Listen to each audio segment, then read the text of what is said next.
I'm going to show you the absolute easiest way to patch a hole in your drywall using absolutely no paper tape. All we need is some drywall mud, a couple hand tools. For this method, I'll be using a hole saw with a drill. And then stay tuned because I'll be able to show you how to do this with hand tools only, not using the hole saw and drill. So we have a hole here from the doorknob, from the door on the other side behind me here, which is a result of not having a door stop at the bottom. But what we're going to do is take the hole saw first, and we're going to drill this hole bigger, and then we are also going to cut out more drywall with the same hole saw. Now it looks like we have a stud there, which is not going to interfere with anything because we are not going to put anything in the wall. We'll just be working on the outside. So not too worried about that. But you don't want to start to cut into the stud too far because you don't want to damage anything else in the wall. Now what we're going to do on the new sheet of drywall is take your hole saw from the back side of the drywall and come a couple inches down from the top, a couple inches from the side, and then we are going to start to drill a hole into this, and do not go all the way through. So let me show you this.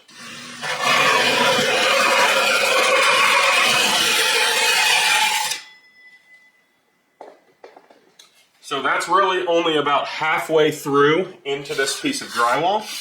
And then what we're going to do, take your razor blade. Brand new razor blade is a really good idea. It helps cut this like butter.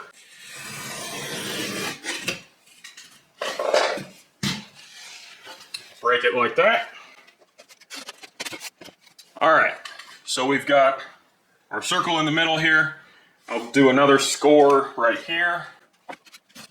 All right, now we've got a hole started in the backside.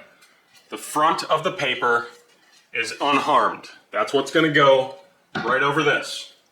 Now, from the backside, we'll take our knife and score it at different angles around the hole like this.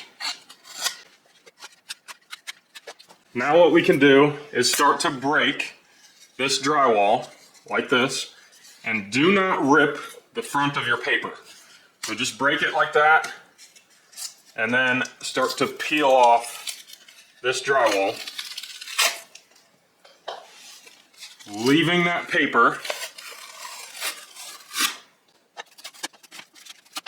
Can you see what we're doing here? All right.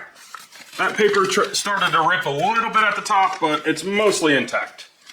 Then this side, see, we didn't go very far into the drywall with the hole saw, so we will need to clean this up a little bit. I'll clean this up with my razor blade. All right, I cleaned that up as best as I could. You can still see a little bit, but it is pretty flat. So then, we'll see if it fits. Fits perfectly in the hole because it is the same size minus your blade thickness here, and all we need is a little bit of drywall mud. I just have the all-purpose joint compound. Honestly, just buy whatever's cheapest. This is the small container at the hardware store, and you will have plenty with this, so you don't need a ton. Then we'll get our drywall knife. It is a really good idea to keep one of these pans on hand. Honestly, they are extremely cheap, and the most important thing is keeping them clean so you can use them again and again. Mix up the mud a little bit so it's smooth. And we'll put a little bit of mud on the wall.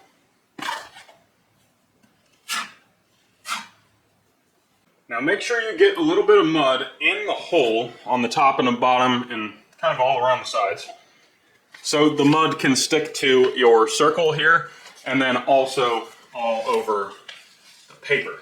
So we'll just put it right in there. Now, I swear, this is the most important part. Once you put this on the wall, all you want to do is flatten it out. You're going to have extra mud that comes out of all the seams. If you don't have extra mud coming out of the seams, then you didn't use enough.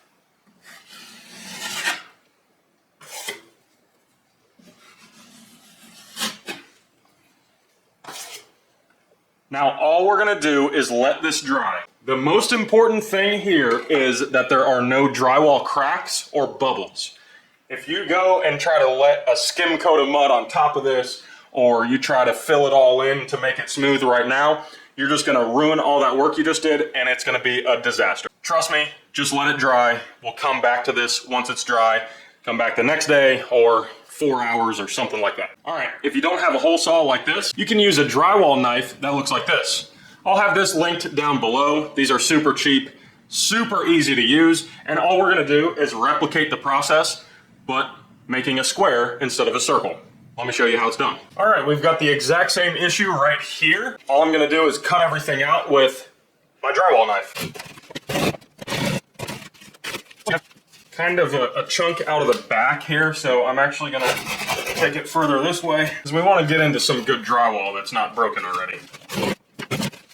Try to make that relatively square, it'll make your life easier. All right, remember, back side of your drywall piece, we're gonna want our entire piece to be a couple inches wider on both sides. Add some mud on all 4 sides. If you get some mud in the wall, don't worry, you'll never see it again. This is the most important step. To get this paper to stick to the wall like this, get rid of the excess mud, go this way. Go this way again. It looks like I messed up that corner there. Just let this dry. That's my best advice. Do this and let this dry.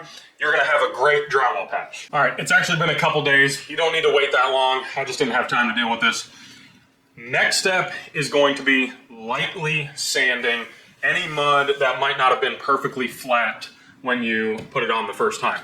I've got this sanding pad here. It is specifically made for drywall. It comes with like one of these, well, it comes with a bunch of these. I've actually kept the same pad. I've used this for years and it works extremely well. I'll have it linked down below. I do really like this because it's not extremely rough where you're gonna score like the rest of your drywall, but it sands mud really well. So we just wanna go lightly around this. You don't wanna start peeling the paper. If you try to sand this too hard, you're gonna start peeling this paper off and it's gonna be kind of annoying to put new mud on here. All right, it is mostly flat and I'm gonna come in with some more drywall mud. I've got a wider trowel this time. This is actually gonna help us feather this out a little bit, but all you're gonna do is get a decent amount of mud on your trowel, start from the bottom, bring it up and try to fill in any of those weird imperfections. And we wanna cover the paper completely, and then we'll be able to skim off the sides so it's a smooth transition into the rest of our wall. When that's done, let it dry, and then lightly sand one more time, and then you can paint. Check it out.